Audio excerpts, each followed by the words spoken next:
నమస్కారం, నా పేరు శివ. అందరూ ఎలా ఉన్నారు ఫ్రెండ్స్? ఇవాళ వీడియోలో మార్చి నుంచి వచ్చే కొన్ని కొత్త రూల్స్ గురించి మనము ఈ వీడియోలో తెలుసుకోబోతున్నామండి. మార్చి 14 నుంచి కొన్ని రూల్స్ అయితే మారుతున్నాయి అనమాట. ఓకేనండి. సో వీటి గురించి మీకు క్లియర్గా ఈ వీడియోలో ఎక్స్ప్లెయిన్ చేయబోతున్నాను.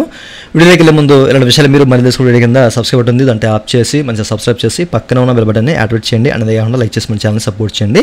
ఇక టాపిక్ని స్టార్ట్ చేస్తే కనుక ముందుగా వచ్చేసరికి పేటీఎం చాలామంది యూజ్ చేస్తుంటారండి. మనకేంటంటే మొత్తం కథ అంతా ఎక్కడే తిరుగుతుంది అనమాట. సో చాలామంది ఏంటంటే పేటీఎం యూజ్ చేస్తుంటారు కదా. సో పేటీఎం వచ్చేసరికి మనకి మార్చి 15 2024 నుంచి ఈ పేటీఎం వాలెట్ కానివ్వండి, అట్లాగే ఫాస్టాగ్ సంబంధించిన కానివ్వండి, ఇవన్నీ కూడా పనిచేయవని చెప్పేసి అయితే క్లియర్గా మెన్షన్ చేశారనమాట. మనకి ఇక్కడ వెబ్సైట్ ఓపెన్ చేయగానే ఇక్కడ మనకి click here to now more అని చెప్పేసి ఒక ఆప్షన్ కనిపిస్తుంది అనమాట. మీరు ఇక్కడ చెక్ చేసుకోవచ్చు. ఓకేనా, క్లిక్ చేసినట్లయితే కనుక మీరు ఇక్కడ చూడొచ్చండి. ఓకేనా, వాళ్ళకి సంబంధించి అలాగే పేటీఎం పేమెంట్స్ బ్యాంక్ సంబంధించిందండి. సో మీరు ఒకవేళ మీ యొక్క 15 తర్వాత మీరు ఈ యొక్క పేటీఎం పేమెంట్స్ బ్యాంక్స్ కానివ్వండి, లేకపోతే వాళ్ళకి సంబంధించిన దాంట్లో కానివ్వండి అమౌంట్ని మీరు యాడ్ చేయడం కానివ్వండి, లేకపోతే ట్రాన్స్ఫర్ చేయడం ఇట్లాంటివన్నీ వర్క్ చేయవని చెప్పేసి అయితే క్లియర్గా చెప్తున్నారు అనమాట. మీరు ప్రీవియస్లో అమౌంట్ ఉంచినట్లయితే కనుక ఓకేనండి. సో అవి అయితే పనిచేస్తాయి. సో బట్ ఏంటంటే మీరు కొత్తగా ఏంటంటే అకౌంట్లోకి అమౌంట్ అనేది జోడించలేరు అని చెప్పేసి అయితే క్లియర్గా చెప్తున్నారు. మార్చి 15వ తారీఖు నుంచి అయితే మీకు ఈ యొక్క పేటీఎం పేమెంట్స్ బ్యాంక్ కానివ్వండి, వాల్స్ ఇట్లాంటివన్నీ కూడా పని చేయవు అని చెప్పేసి అయితే క్లియర్గా చెప్పారు. ఇది ప్రతి ఒక్కరికి తెలియాలి అన్న ఉద్దేశంతో చెప్తున్నాను. మళ్ళీ మీకు రిమైండ్ చేస్తున్నాను. ఓకేనా. సో ఎవరైనా యూజ్ చేసినట్లయితే కనుక పేటీఎంని వాళ్ళు అమౌంట్ అనేది ఈ 15 లోపే విత్డ్రా చేసుకోండి. ఓకే, సో చూశారు కదా. అండ్ ఆ తర్వాత వచ్చేసరికి మనకి ఫాస్టాగ్ గురించి అండి, పేటీఎం ఫాస్టాగ్ గురించి ఇది కూడాను.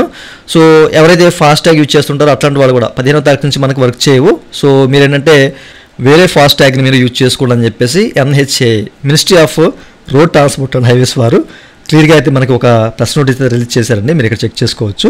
15వ తారీఖు నుంచి ఎవరైతే పేటీఎం యూజ్ చేస్తుంటారో పేటీఎం ఫాస్టాగ్ని, సో అట్లాంటి వాళ్ళు 15వ తారీఖు నుంచి మీరు యాక్సెస్ చేయలేరు. ఒకవేళ మీరు ఫాస్టాగ్లో అమౌంట్ జోడించాలన్నా జోడించలేరు.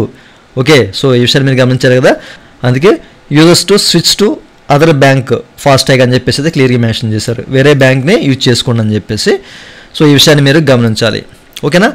అండ్ మనకేంటంటే తర్వాత ఆధార్ అండి, లాస్ట్ వీడియోలో మనం చెప్పుకున్నాము. ఓకేనా, 14/3/2024 లోపు మనకేంటంటే డాక్యుమెంట్ అప్డేట్ చేసుకోవడానికి ఫ్రీగా UIDAI డిపార్ట్మెంట్ వాళ్ళు ఒక అవకాశాన్ని కల్పించారని చెప్పేసి అన్నాం కదా. దీన్ని మరలా ఎక్స్టెన్షన్ చేశారన్నమాట 3 నెలల పాటు. ఓకేనా, జూన్ వరకు ఉంది టైము. సో మీరు చెక్ చేసుకోవచ్చు. ఓకేనా, 14 జూన్ 2024 వరకు మన టైం అయితే ఉందన్నమాట. లాస్ట్ వీడియోలో మనం చెప్పుకున్నాము. సో ఎవరైనా కానీ document updation, proof of identity, proof of address, ఈ 2 అప్డేట్ చేసుకోవాలంటే కనుక జూన్ వరకు టైం ఉంది. మీరు అట్లాంటి వరి అయితే కావద్దు.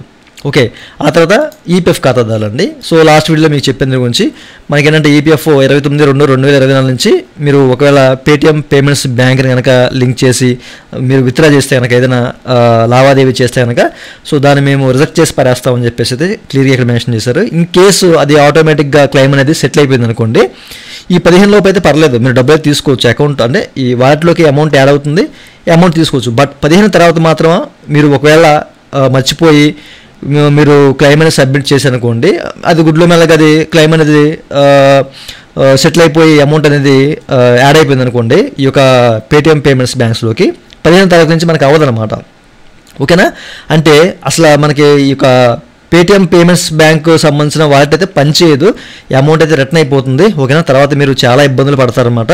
ఓకే, సో ముందుగా మీకు చెప్తున్నాను, ఈ యొక్క పేటీఎం పేమెంట్స్ బ్యాంక్ని మీరు డిలీట్ చేసేయండి. డిలీట్ చేసి వేరే బ్యాంక్ అకౌంట్ని మీరు లింక్ చేసుకోండి. ఓకేనా, సో చెప్పలేం, క్లెయిమ్ అనేది ఆటోమేటిక్గా సెటిల్ అయిపోయింది అనుకోండి, ఇబ్బందులు పడాల్సిన పరిస్థితి వస్తుందన్నమాట. ఇవి చాలా కేసులు జరిగాయి. ఓకేనా, అందుకే మరలా మీకు చెప్తున్నాను, ఈ బ్యాంకు ఈ యొక్క పేటీఎం పేమెంట్స్ బ్యాంక్ అకౌంట్ని మీరు పూర్తిగా మీ యొక్క ఈపీఎఫ్ అకౌంట్ నుంచి డిలీట్ చేసేయండి. విషయాలు మీకు క్లియర్ అర్థమే కదా. ఇదండి వాళ్ళ వీడియో. ఈ వీడియో మీకు నచ్చితే వీకెండ్ లైక్ బటన్ లైక్ చేసి మనం సపోర్ట్ చేయండి. అలాగే ఇలాంటి విషయాలు మీరు మనం తెలుసుకునే కింద సబ్స్క్రైబ్ బటన్ ఉంది, దాంట్లో ఆప్ చేసి మనం సబ్స్క్రైబ్ చేసి పక్కన ఆప్ చేయండి. Thank you for watching and జై హింద్.